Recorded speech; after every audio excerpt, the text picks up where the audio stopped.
Good afternoon, everyone. Hopefully you enjoyed your lunch. And in just a minute, we're going to dive in to another very important discussion regarding schools.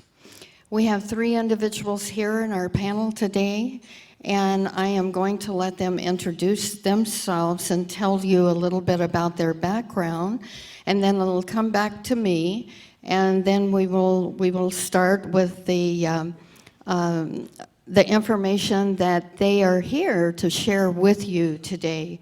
Before we get ready to do that, I really would like you to make sure that you have pencil or ink pen at your disposal and take those little pads on the table. And if you have questions, we're going to be taking questions at the end of this panel session. And I would really like to share those questions not only with just our panel members, but I'd like to actually share those questions and get those answers that you may have or want, and bring it out to the entire group. So as we go through the information in the next 40 minutes or so, make sure if you have a question, write it down, and then we will have individuals pick those up and bring those forward. So I'm going to ask Will to introduce himself and a little bit about his background. Is this on? Oh, hello? Oh, okay, good. Thanks for the invitation, everybody. My name's Will Humble. I've been working in public health for a long time here in Arizona. I worked at the Department of Health Services for the bulk of that career, 25 years, in various different parts of public health. Now my role is, so I'm retired from state service, so I'm the executive director for the Arizona Public Health Association. We're a nonprofit 501c3 membership organization that works on public health policy, so we try to influence the legislature during legislative session and outside of session so that they're better informed about public policies that can improve public health. And sometimes we do defense for bad bills where we try to stop them and explain why, that they're bad. And the other thing we do is something called administrative advocacy, and that's where you try to encourage state agencies to make better decisions about both public health and healthcare policy and inform them about the ways in which their public policy could be modified to help improve health outcomes in the state. So we have about 700 members. We'd welcome I'm sure some of you are members. We have members from all across the state in all different disciplines, not just people that are directly engaged in public health. And our website, I have to plug it, I might as well, I'm here, I have a mic, is azpha.org. And I do weekly updates where we do public health policy updates and about timely issues. And I have a blog, and it's kind of fun. Jonathan? Thank you very much. My name is Jonathan Pringle. I'm the deafblind specialist for the Helen Keller National Center for deafblind youth and adults. I am the deafblind specialist for the state of Arizona. As you may know, the center itself is located in New York. A little bit about my background. I've only worked for Helen Keller since the beginning of this year. Previous to that, I was with vocational rehabilitation. I worked with services for the blind, visually impaired, and deaf. I was part of vocational rehabilitation for the better part of 15, almost 16 years. And I also appreciate the opportunity to be here today. Thank you. I am Dawn Bailey, and I work with the Arizona Department of Health Services in the Office for Children with Special Health Care Needs as a family engagement specialist. And my primary role is I'm mom to a 14-year-old daughter who has a lot of medical complexity as well as cognitive and physical disabilities. So I have the opportunity of taking that lived experience, navigating this world and hoping to keep making our systems better for our families while also encouraging our families to take an active role in that process as well. Thank you. As you can see, we have a diverse panel here, so take advantage of that if you would. And I'm going to ask Will to start off, if he would, and share some information with you. Will? Okay, so since it's right after lunch, we were in the room like kind of preparing for what we're going to do. We were all three kind of winging it. But we'll do our best. I think we'll do good. I thought it would be really good. I'll start with a personal, like my own family preparedness story. Teresa, you've heard this story. You might even know what I'm going to tell. It's kind of funny. I have, like Dawn, I've got one of my kids has some developmental disabilities, intellectual disabilities. His name's Luke.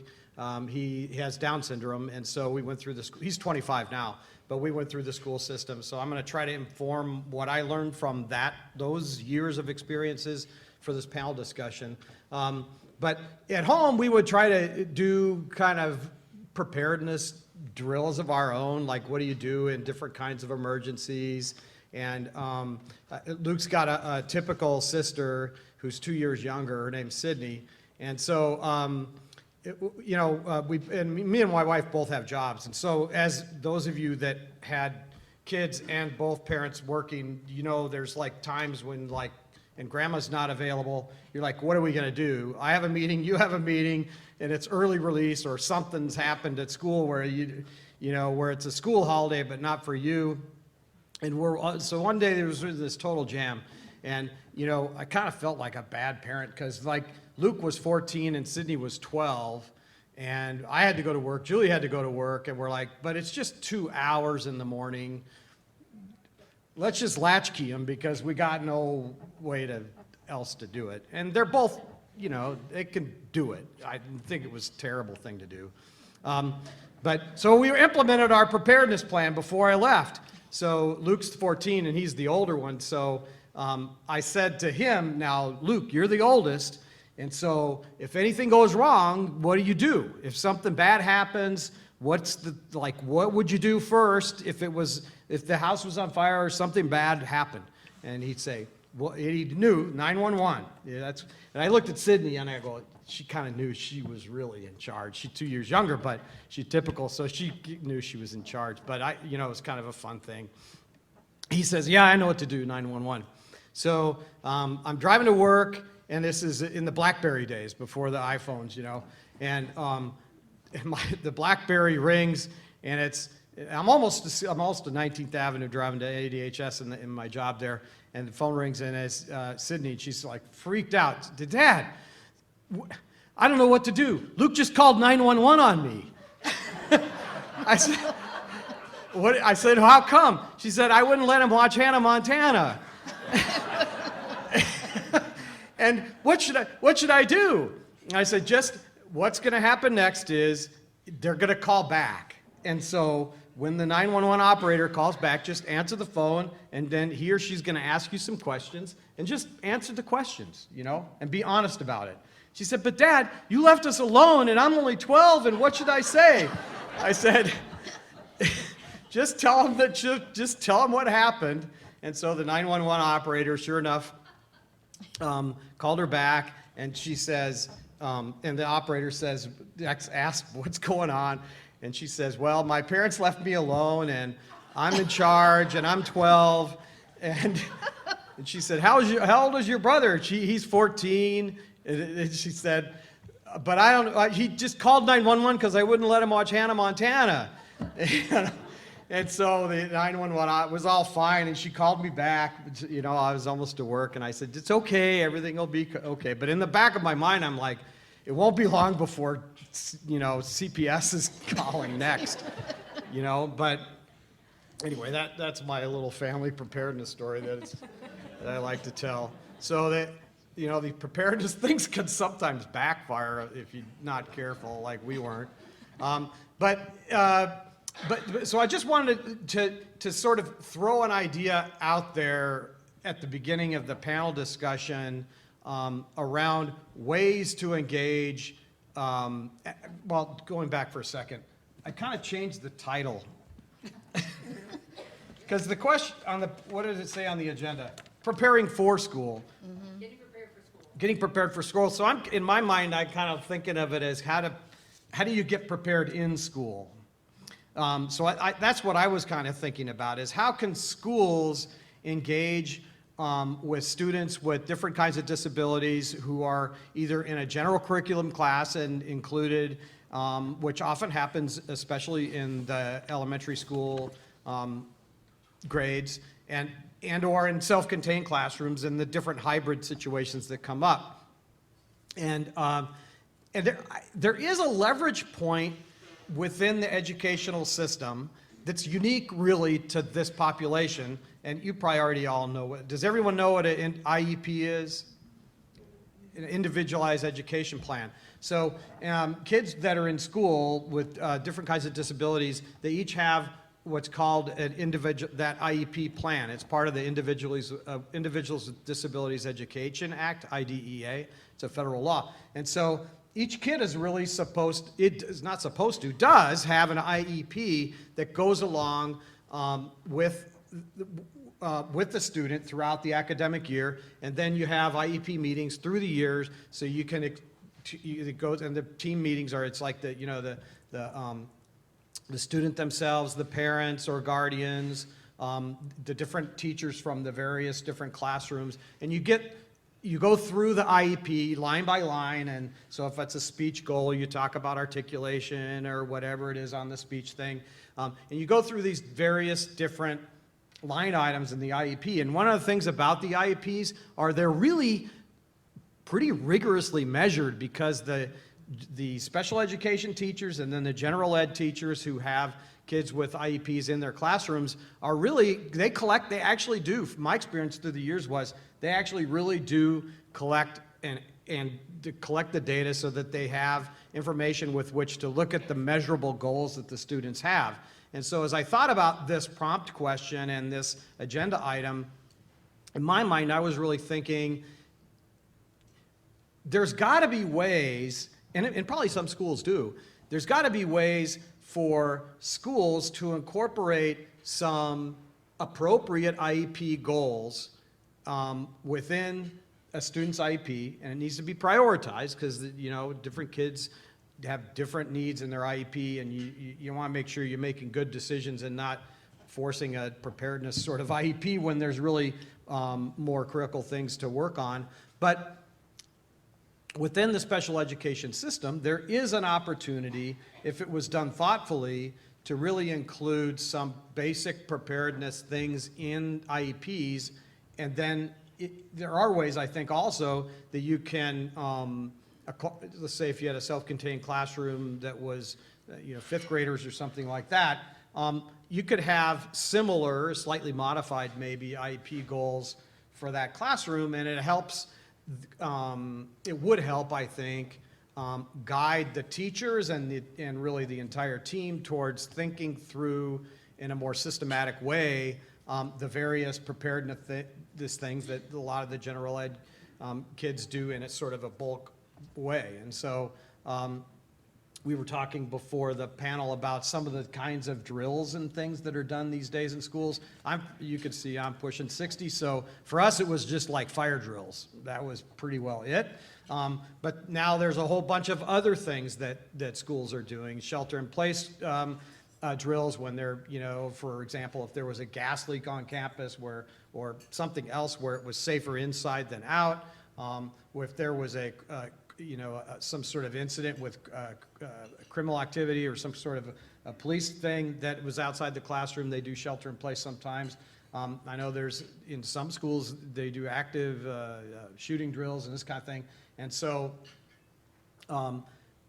with students among students with disabilities, I think thinking through how the IEP could be used to appropriately sort of focus some preparedness actions and drills in a way that always do more good than harm. And that's one of the reason I say that is because, and we talked about this before the discussion, and we could talk about it some more, I think, because it's an interesting idea, which is that if you're going to do a preparedness drill among folks with various kinds of disabilities, intellectual disabilities and others, and with complex medical needs, you need to make sure that what you're doing is actually a benefit, a net benefit, because what would be a bad kind of drill is to do some sort of a drill that has a 100% chance of traumatizing the kids in the classroom and a 0.0000001% chance of actually helping in a bad situation someday. So it's important to think through how you do the preparedness so that it's conducted in a way that achieves a net positive outcome and not just something that is a checklist item that you need to demonstrate that you did, because you could inadvertently, unnecessarily traumatize kids for, when in fact done in a different way might have actually come out with a positive outcome. So that's my opening stuff. Very good, very good. Let's give Will a hand.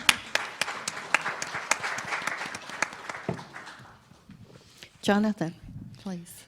So, kind of tough to follow that opening. I did want to address the needs of individuals who are deaf-blind in a school setting. As you may be aware, the term deaf-blind actually covers a wide spectrum of individuals with hearing loss and vision loss. Really, a preferred term in Arizona amongst the deaf-blind community is combined vision and hearing loss, or CVHL. One of the primary facets about this type of condition is traditionally it's progressive. So a person who is here today, in a year or 2 years, may be in a very different place. So I wanted to talk about some of the different methods, if you will, of communication and addressing information. Because when you are dealing with a person with combined vision and hearing loss, access to information is key.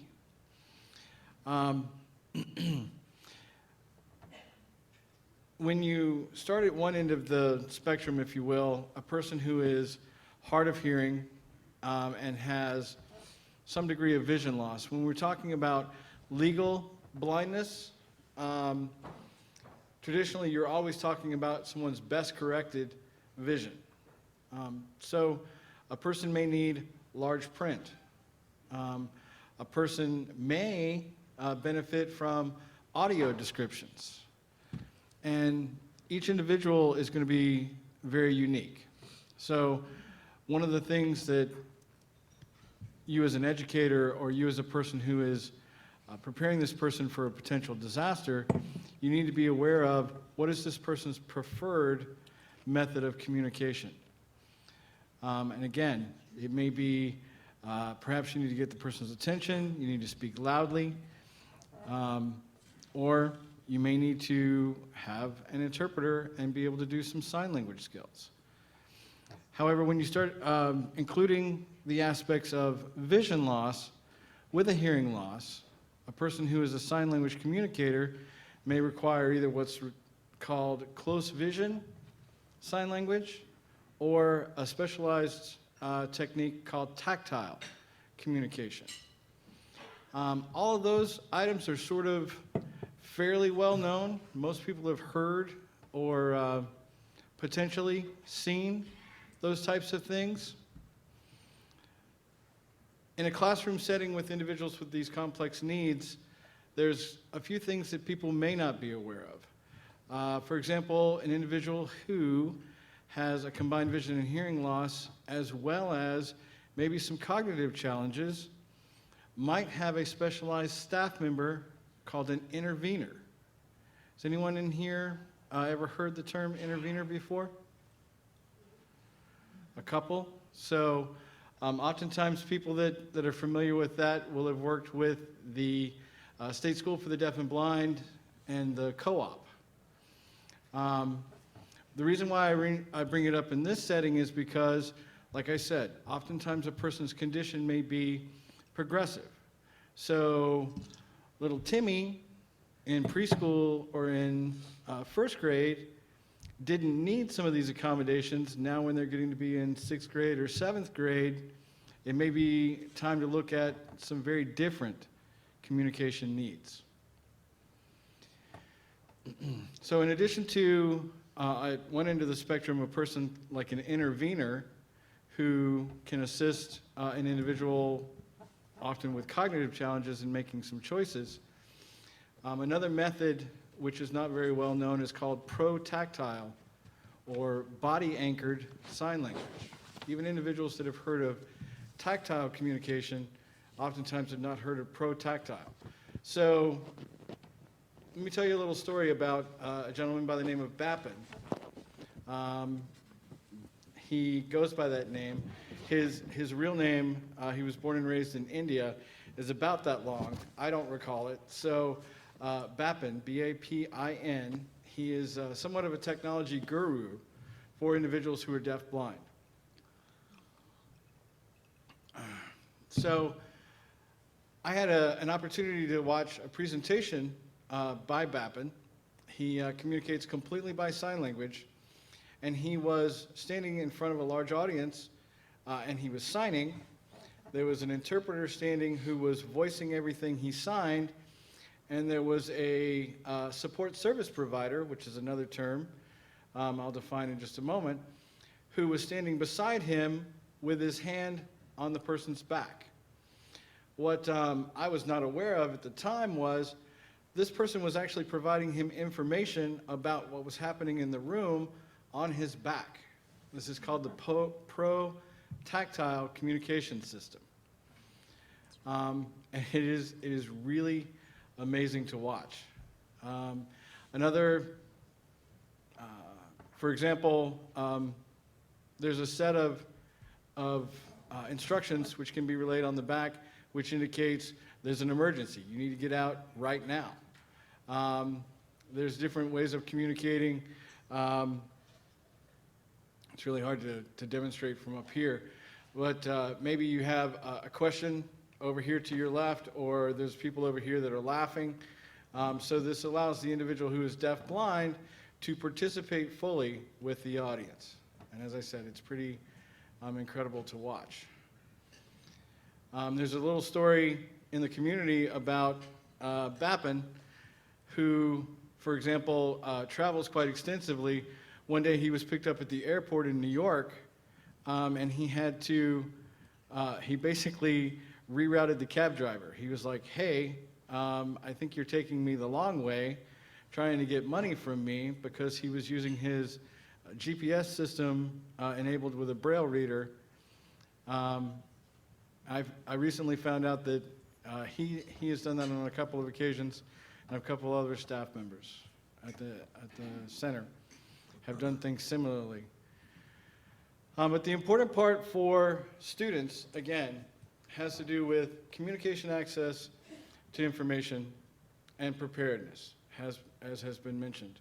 You need to make sure that the individual is aware of what's happening, why it's happening, and also that it's over, right? So if a person participates in the drill, how did the drill go? And you know what? It's over now. You can relax. So there was discussion amongst the three of us here about sort of reunification. And it's really important, like I said, for people who don't have full access to communication, to know things are over now. I'm okay. Thank you.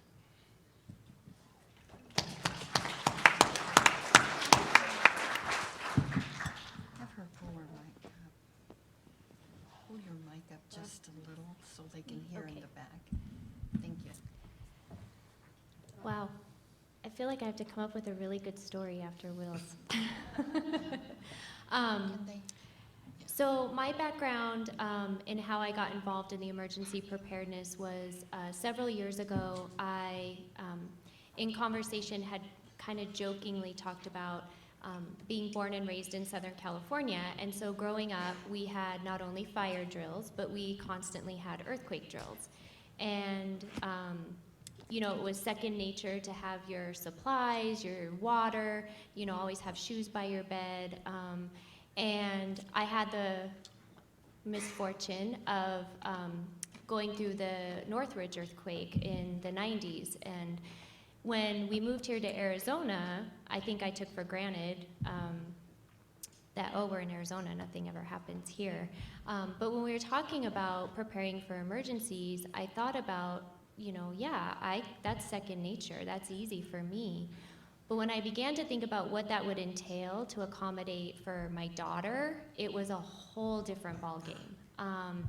Because of her complex medical needs, because of her cognitive and her physical disabilities, it is incredibly challenging to just create a small go kit that you can stash away in a closet, not really think about too much, or, you know, update every couple months or once a year when you do your smoke alarms or whatever the case might be. With her medications, a lot of her meds are specialty, some are compounded. We aren't able to stockpile some of hers because they degrade over time. We are constantly changing meds, dosaging. So to sit back and think about, wow, what would this look like? It seemed not such an easy task. And so getting into this work, it allowed me to be able to share that experience. And then when we started thinking about, well, what does that translate into the school setting? I remember, you know, going back to my daughter's school at the time and asking, you know, what is your preparedness plan? And the answer I basically got was, well, we have a generalized plan and we just make whatever accommodations we need for the special ed program, because my daughter was in a self-contained program. But nobody could tell me what that looked like. And I guess my 911 story might be that I had an experience one day being at school with my daughter for a volunteer opportunity of being caught there during a lockdown drill. And this is a classroom of very high medical needs, very low cognitive abilities, and to watch what happened with these kids during this lockdown drill was incredibly troubling. It was a really hard thing to sit there as a mom and watch and think about, oh my gosh, thank God this wasn't a real emergency. Our children don't understand. You know, they can't just sit in a corner and be quiet. We've just disrupted their entire routine. You know, we were supposed to be at calendar and now they're shuffled over into a corner. And I began trying to raise the issue of we have to be more mindful about how we're thinking about emergency preparedness plans to accommodate for the needs of our kids during an emergency. We can't expect them to react the same way that the general ed population would or follow directions. And so I've been a big vocal proponent of we need to keep having those conversations. So what Will had mentioned as well, I think we have to start asking, can our IEPs have some sort of an emergency preparedness plan built in? Some schools may do it, but I can tell you in my experience, the public school system we encountered did not. It was not part of that. We also have to be mindful of, you know, when you send your child to school, it's the bare minimum. You know, we have to fill out all of these authorization forms to administer medications, but if they have to be there for an extended period of time, we don't have the opportunity for the school to have additional meds on hand or the authorization to administer those meds in an emergency situation. So there's a lot of complexity, I think, that we need to start being more mindful of. You know, earlier Gary had referenced that even within the disability and access and functional needs community, it's so diverse and broad. So we can't just say that we'll just make accommodations to a generalized plan and that'll just work for every student. The other thing I thought he mentioned that I thought was really important, and you know, a lot of times the response we get is, you know, well, the minimum we have to do is X. And I think he referenced it as compliance. We're within our compliance.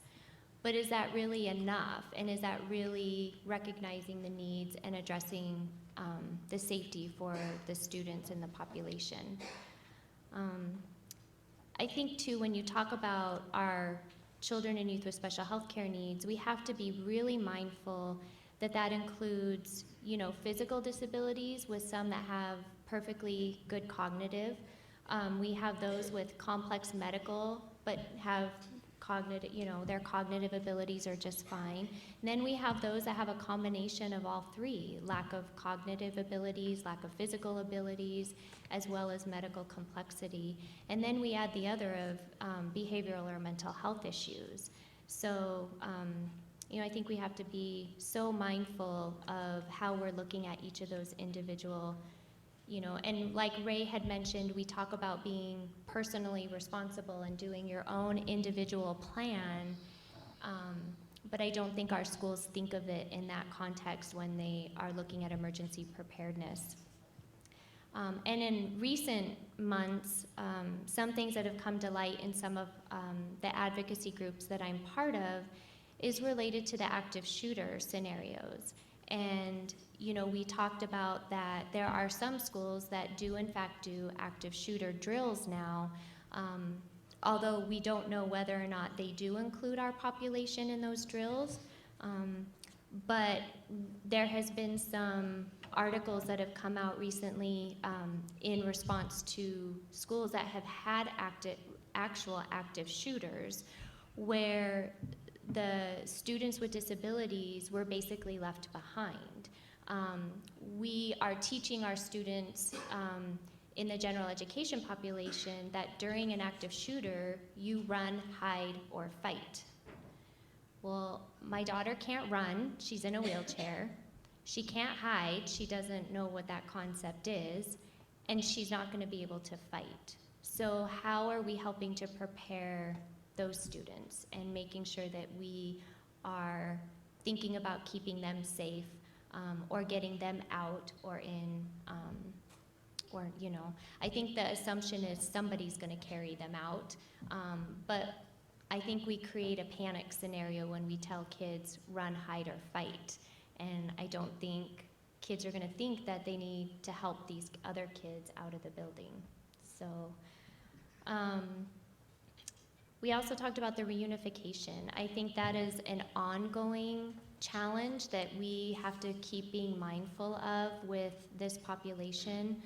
And again, we don't, as Will had alluded to, you know, I think we have to be careful about how much we incorporate them into drills and activities, but we have to somehow find ways to teach them how to respond and understand what these scenarios look like. If we aren't including them, they aren't gonna know what's happening. And for those of you that work with our population, for a lot of our kids, the understanding of knowing what's next can be so important in managing a situation. So if we aren't helping them to know what could be next, you know, here's a drill, and then this is next, and then like Jonathan had mentioned, the drill is over and now we're okay, and how do we help ingratiate them back into their day successfully without expecting, you know, everybody to return to normal. I think that's probably all that I have, so thank you.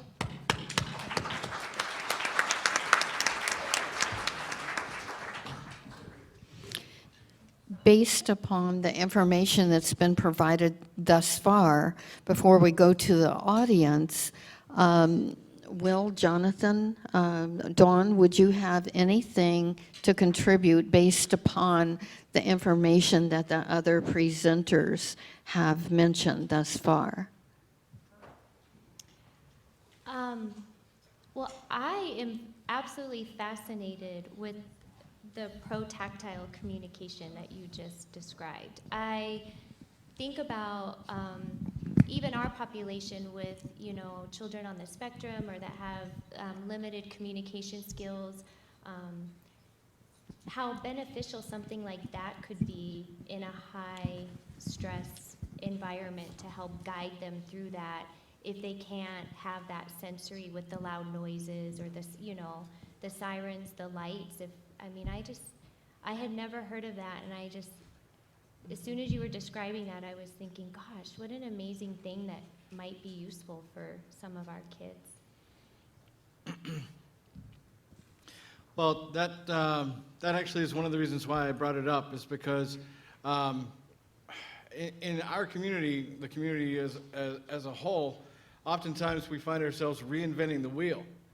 Something that is discovered or something that is developed over here can actually be used in more than one setting. There's a fair amount of information available about pro-tactile communication online. I can tell you that it's a body-anchored system. As I recall, I don't use it frequently. I do tactile communication when needed, but the universal sign for danger, for emergency, is 2 fingers down your back. So if I were providing feedback to Will, and I had my hand on his back, maybe I was telling him that there are people laughing over here, and then suddenly there was danger, I would swipe down with 2 fingers, and that would let him know immediately we have to go. It wouldn't be out of bounds for me to lay hands on him and physically move him, which would be considered extremely rude for any other circumstance. Pro-tactile is a very interesting concept. There is a lot of debate in the community, if you will, and you can find more information online. I did want to share a brief story of experience from many, many years ago. One of the primary things about individuals, again, like I said, access to communication. And people don't necessarily understand the consequences of their actions. When I worked previously to vocational rehabilitation, I worked at the State School for the Deaf and Blind down in Tucson. I worked part of the overnight staff. So we would routinely do fire drills, as a matter of fact, because it's a residential program. So one of the young ladies who lived in the dormitory over here saw her neighbors in another dorm come outside and collect in the courtyard, sort of in the middle of the night, if you will. And she thought that looked like fun. You know, the fire department came and there was lots of people in uniform and things like that. So a couple days later, just for fun, she decided to pull the fire alarm.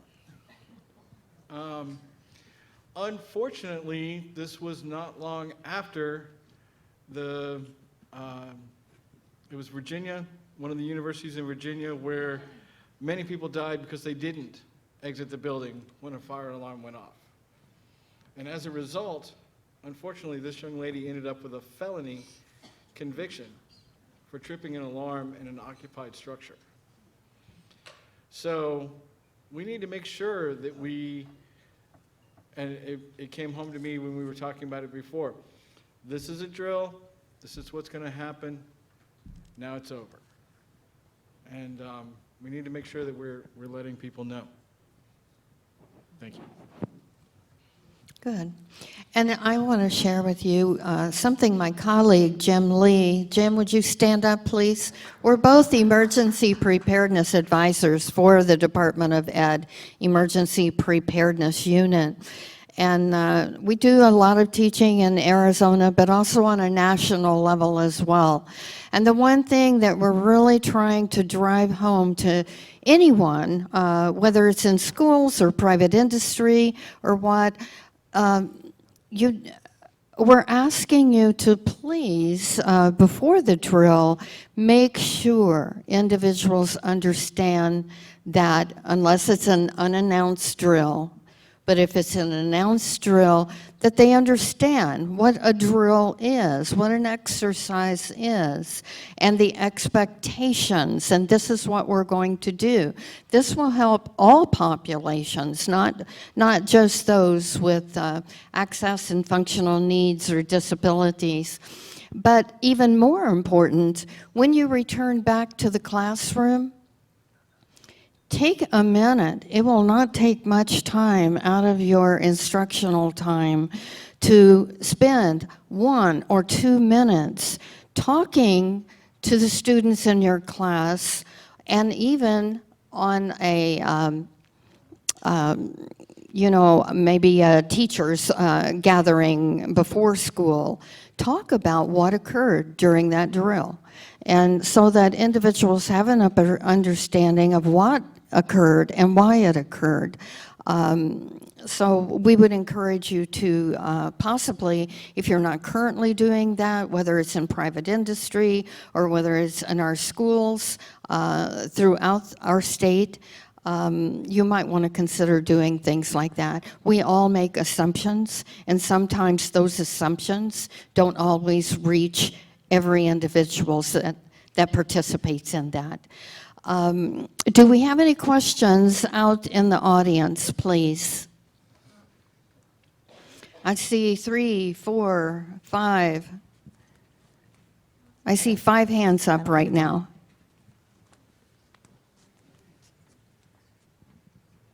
Hello? Hi. Oh, hello. Hi, we're from the Phoenix Art Museum, and I guess my question is about field trips. We have children of all abilities visit the Phoenix Art Museum on a regular basis. What would be a good way for educators as well as the museum to deal with evacuating people who are just visiting, say, in large quantities? 300 school kids in a day. What would be a way to facilitate that type of preparedness? Okay. Anybody? Does someone there catch? Yeah. My thoughts on that would be, one, it would fall on the school coming with the staff, that is part of their plan on a field trip, that they would make appropriate preparedness plans of what to do with those students during an emergency during a field trip. I don't think that is always happening. And then from your perspective as the host of the field trip, I think just making sure to work with the teachers and the staff from those schools on how to best assist and facilitate their plan, hoping that they have one, is how I would. And the one thing that we have found in working with schools, Jim and I, when we go out, is that most schools have a plan. And we do have state minimum requirements regarding drills that have to be done during that school year. So the minimum requirements are posted on the Arizona Department of Education website. That website is www.aed.gov under Emergency Preparedness. And those are available to the general public so that you can see what the minimum requirements for schools are. Just doesn't address drills. It addresses the emergency operation plan and the minimum information that needs to be in that emergency operation plan. Next question. And if you could speak loudly, it would help us hear the question up here. Yes, this question goes back to what Dawn was addressing with the classroom drills, especially in self-contained classrooms. We have heard about several instances, and I'm sure it happens often, recently where during a drill, whether it's fire or active shooter or what have you, the students who use wheelchairs or with other types of disabilities literally are just left in a hallway, everybody else outside in front of the school. And I like the idea of the IEP mentioning some basic, emergency preparedness goals, like what Will mentioned. How do we get that to the level to the paraprofessionals and to the teachers? Should that, teachers are so busy, the folks in the classroom are so busy, would it fall to the district office to be in charge of going to each individual school and coming up with a plan for the classroom, those classrooms? Would it be the fire department? I mean, how do those goals get down to the actual level? Because I know that sometimes it's not happening, and in the chaos and the panic of the drill, not even the real situation, just the drill, these students are not being taken care of. I'll take a crack at it. I'll just be honest with you. It sounds to me like the schools that you're describing that implemented drills like that didn't have a comprehensive plan, or if they had a comprehensive plan, didn't execute it, because that doesn't sound to me like an effective plan. And I haven't seen the ADE guidelines on what's supposed to be in this thing, but if you have an if it's a drill on, let's say a fire, drill, and there's no plan, or if there is a plan for the kids with different kinds of disabilities and they don't execute it, then should be in the act or action report. Back in the day, we used to call that hot wash, where you say what went well, what went badly about this drill, and what do we need to do next time to make it better. And it sounds to me like that's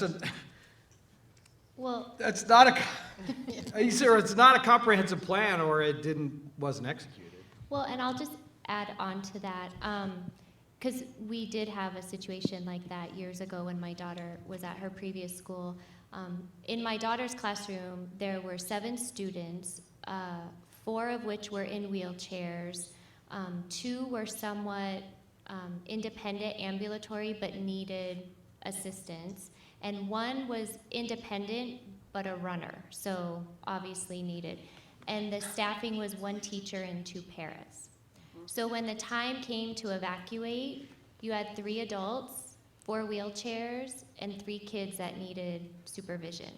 It wasn't a pretty sight to get out that door quick enough. So I think that's part of the issue. It's not necessarily not having a good plan or not following it. It's not having the resources in an emergency situation that you don't plan for to be able to cover each of the individual children in that room. My understanding, and I'll defer to Linda or Jim, is that it's kind of up to each district to take the minimum requirements and work within the plan themselves, and so that can vary district to district, and I don't know how that trickles down to each of the schools. So. And hopefully individuals will be working, whether it's parent, whether it's organizations, whether you have other individuals, staff in the school, to work with your administration on a better understanding of ways that you can access the information in the plan. We hear that some teachers have maybe never seen the plan, but they also have the guides that tells them what to do in their classrooms during specific events, and those are guides. So if you want more information, I would suggest that you either work with the emergency planning team, if your school system is very lucky and has an emergency planning team, or if you have a safety officer, but take it back to the team, to the leadership. Some schools have emergency managers in their system that are responsible for writing or updating or modifying the plan based upon the outcome of exercises and drills. So that would be our comments regarding that. Yeah, well, and And- just to jump in with what you just said, which is, I mean, every drill should have an evaluation component. Like every one of y'all that have done drills, there's always an evaluation component, probably one of the more important parts of the whole thing. And it seems to me that an evaluation of that drill would demonstrate this happened, which is not a good outcome in terms of overall achieving our goal of evacuation, in this case of an evacuation drill. And so what do we need to do next time? Regardless of what resources are in the room, if you're going to do the drill, then you need to have a contingency plan for who comes in so that the resources are there for the drill, especially a planned drill, you know? But the hot wash and the evaluation goes right back. It's that planning P. Everyone knows the planning P, right? After you finish executing your plan, you evaluate it, and then that information goes back to the top part of the planning P. Yeah. And we have one final question over here. Hi, I was told by another parent that DDD has someone on site that will do EOPs on any recipient's ISP. So I know that's a lot of acronyms, but I have not been able to find any information about this anywhere. Does anyone have it?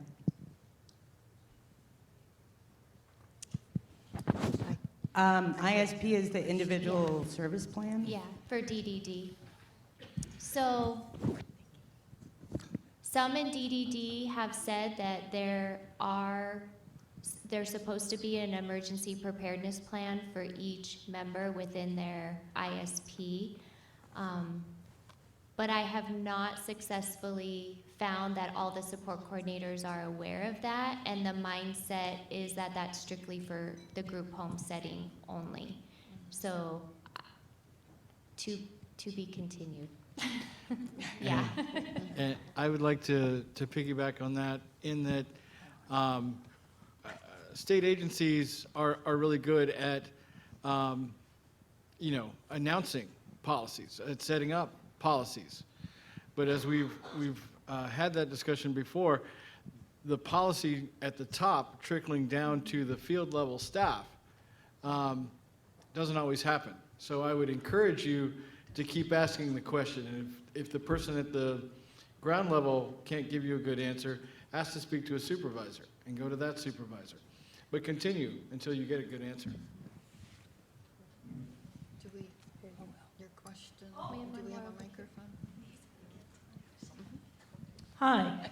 Now, I admit, I don't have children of my own, and I'm older than Moses. Actually, I have a survey that was done by the safekids.org that said that Arizona failed 4 out of 5 criteria for emergencies and disasters for kids. So there's that. But the other thing I wanted to bring up is table topics as an excellent way to get kids to work together. And when you consider that trust is a big factor in responding to emergency, to have kids look out for kids is very powerful. And you can do that through table topics. And then all you have to say to the kids, hey, you guys remember when we talked about this? We're going to do it now. And that's a great way to liaison into a more proactive response. And so that's all I wanted to say. Hey, Linda. Thank you. Thank you. I Jim? think Jim has something to add to this last topic. This whole entire conversation sounds like a school staff talking about emergency preparedness for students with special needs, limited English speaking, and so forth. You know, I've heard a lot of good points in the conversation. Linda mentioned that we do have minimum requirements for schools in Arizona in developing emergency operations plans. We do. But there is no oversight. They're not required to submit them to any state agency for review and approval. But they do know that the minimum requirements exist. I've heard several points listening to what Don was saying as a parent of a child with special needs, you talk about drills and exercises. You know, drills and exercises in a school or in a workplace environment is designed for everyone. And so when you are doing a fire drill, or if you are doing a lockdown drill or a shelter drill, those drills are intended for every individual in the school, students and staff, including special ed classrooms if they're self-contained with students who have mobility issues, hearing impaired, visually impaired, doesn't matter what. And so what's important if you are a parent or a grandparent of a special needs student in a school, that when they have those drills and exercises, that classroom should be participating in that drill and exercise as though it's actually happening. Because we know, and I heard somebody already talk about the hot wash after action report, you're testing your plan for gaps and weaknesses, so that needs to be done. Then you talk about, okay, what about developing an emergency preparedness plan for my student with special needs, whatever those special needs might be. Don had referenced you could do it and try to incorporate it through an IEP. Nothing to keep you from doing that. We do know that whether you talk about the Americans with Disability Act or FEMA guidelines for emergency preparedness, that you are to integrate in your planning process, you know, the entire community, special needs included. We did do some work about 2 years ago at the Arizona Department of Education, and we developed some guidelines for emergency preparedness for students with special needs, limited English proficient students. And during that process, because this, you know, talking about how schools handle this is still up to them, we did develop what's called a personal assistance form for students. There's one, and they're on our ADE website that Linda just referenced. There's a planning form for K-6 students, and then a planning form for 7-12 students. And the only difference between the two planning forms is that for K-6, it's identified at the bottom time of the day, and for high school, middle school students, instructional period.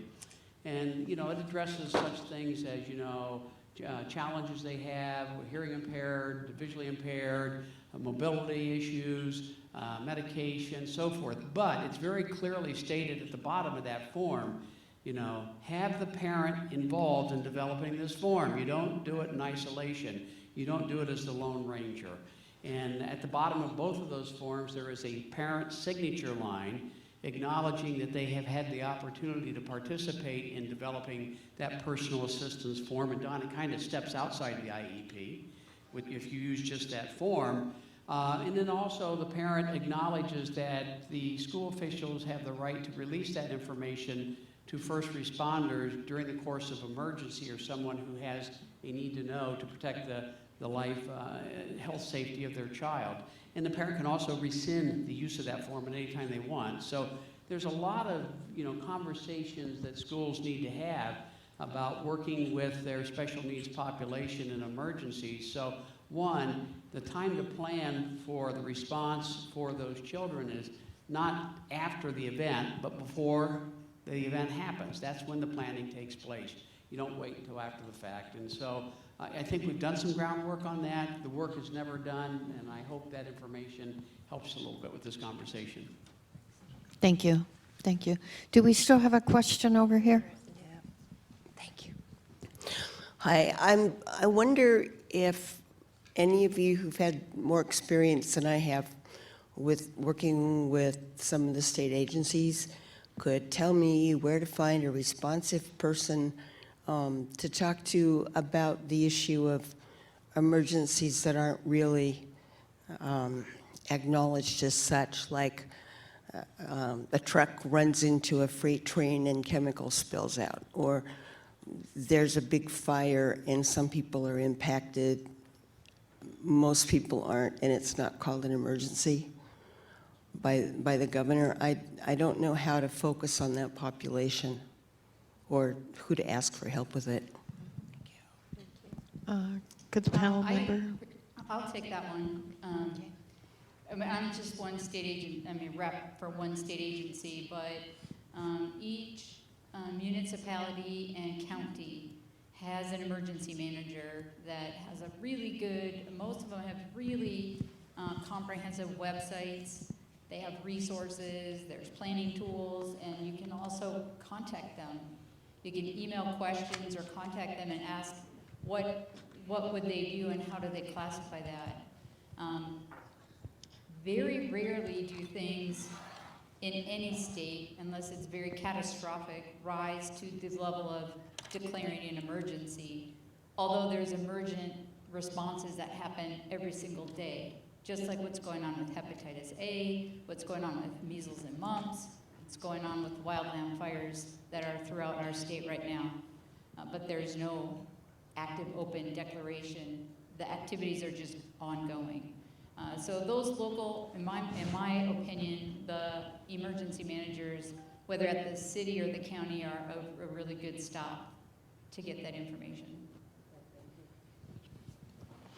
Thank you. On that same note, in addition to the independent living centers, which can probably give you more information about those types of things, I would also recommend that you contact the Arizona Center for Disability Law. They are empowered, if you will, or authorized to work as an advocate on disability-related issues. And if they can't assist you, they can certainly direct you to an agency that might. Very good. Any, one last question? Okay. Oh, there's one way back in the back. Yeah.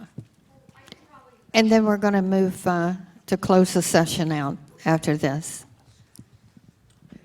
I just was wondering, Jim and Linda, in terms of the concept that Don was suggesting of kids helping kids, is there anything that necessarily would prohibit that from happening? I mean, within a school district? I think that was kind of alluded to earlier, and Dawn was talking about in her daughter's classroom, there's like 6, 7 students, Dawn? In her previous one. Okay, and as far as teachers and parapros, not that same ratio. And there would be really nothing, I don't believe, from precluding a school from developing in their plan a buddy system with students helping with that evacuation. Of course, it has to be age appropriate, and you need to make sure that they've also been trained on how to, you know, let's say if it's something like pushing a wheelchair, they need to be trained on how to appropriately push that wheelchair and, you know, going over a bump and things like that. But I think that's a common practice today, Deb, that many schools in self-contained classrooms like that, where they need more hands on deck, if I can use that term, they will adopt a buddy system with older students. Okay, I'd like to thank the panel members, Sarah, Teresa, and Jim, for your input into this program. So let's give them a big hand and thank them properly.